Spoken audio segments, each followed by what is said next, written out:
Agora vamos à divisão de frações. Você sabe, primeiramente, o que é uma fração inversa? Fração inversa é uma fração que, em relação a outra fração, tem as posições do numerador e do denominador invertidas. Karina, não entendi nada. Exemplo. A fração inversa de 3/4 é o que é denominador vira numerador e o que é numerador vira denominador. Basicamente isso. Ou seja, 4/3. A fração inversa de 5 é 5. Galera, lembrem-se, fração. Qual o número que 5 dividido por alguma coisa que dá 5? É o próprio 1. 5 dividido por 1 dá 5, dá o próprio número. Ou seja, a fração inversa de 5, na verdade, é 1/5. Assim como a fração inversa de qualquer número natural. A fração inversa de 4 é 1/4, de 3 é 1/3 e assim por diante. Agora, dividindo um número natural por uma fração. Vamos lá. O que a gente faz na divisão? Como a gente já sabe o conceito de fração inversa, a gente conserva o número e inverte essa operação de divisão, passa a ser multiplicação. E multiplicamos pelo inverso da segunda fração, ou seja, 3/1. Aí a gente multiplica aqui, 2 vezes 3, 6, mantém o denominador, só que 6 dividido por 1 dá 6. Agora, 3 dividido por 4/5.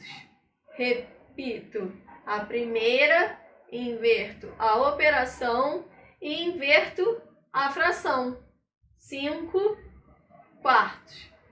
Multiplico, mantenho o denominador, 3 vezes 5, 15/4.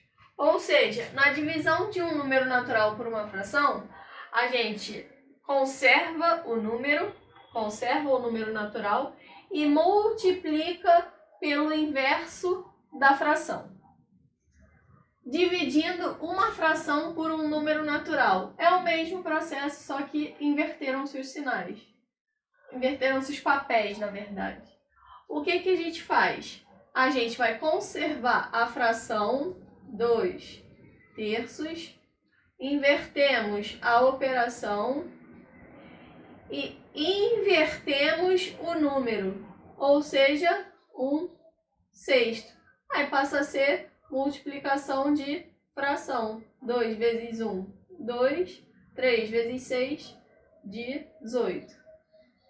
Mesma coisa aqui.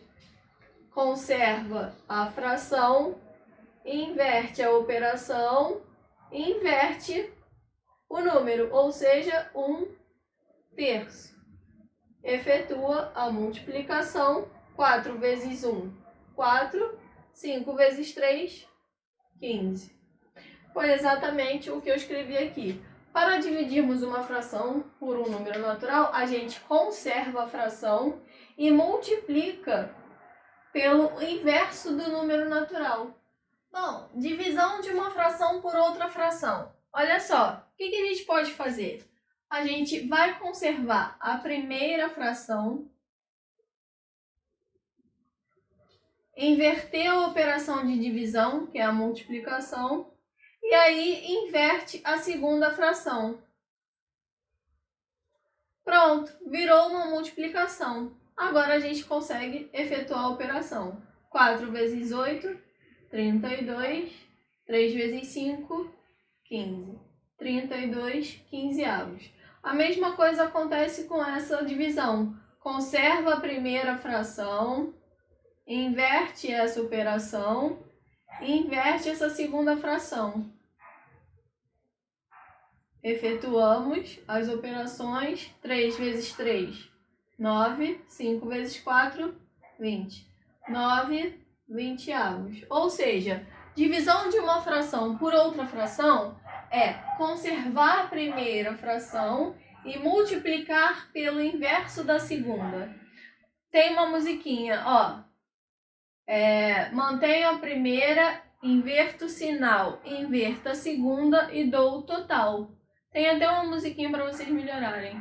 Melhorarem não, memorizarem. Ó, mantenho a primeira, inverto o sinal, inverto a segunda e dou o total. Mantenho a primeira, inverto o sinal, inverto a segunda e dou o total. Potenciação de frações, ou seja, todas as propriedades de potência que a gente estudou lá no início do ano valem para as frações. Vou relembrar aqui com vocês as propriedades. A primeira propriedade diz que toda fração elevada ao expoente zero é igual a 1. 1/5 elevado a zero é igual a 1. 1/7 elevado a zero é igual a 1. Segunda propriedade, toda fração elevada ao expoente 1 é igual a ela mesma. 1/5 elevado a 1 é igual a 1/5. Terceira propriedade, multiplicações de frações de mesma base, mantém-se a base.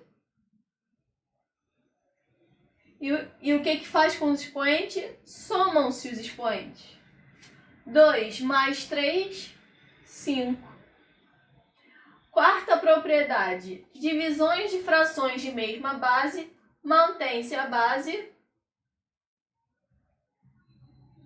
e subtrai os expoentes. 7 menos 3, 4. E a quinta propriedade é a potência de potência. 1/5 elevado ao quadrado, que está elevado ao cubo, isso quer dizer que é 1/5 elevado ao produto dos expoentes. 2 vezes 3, 6. Foi, pessoal?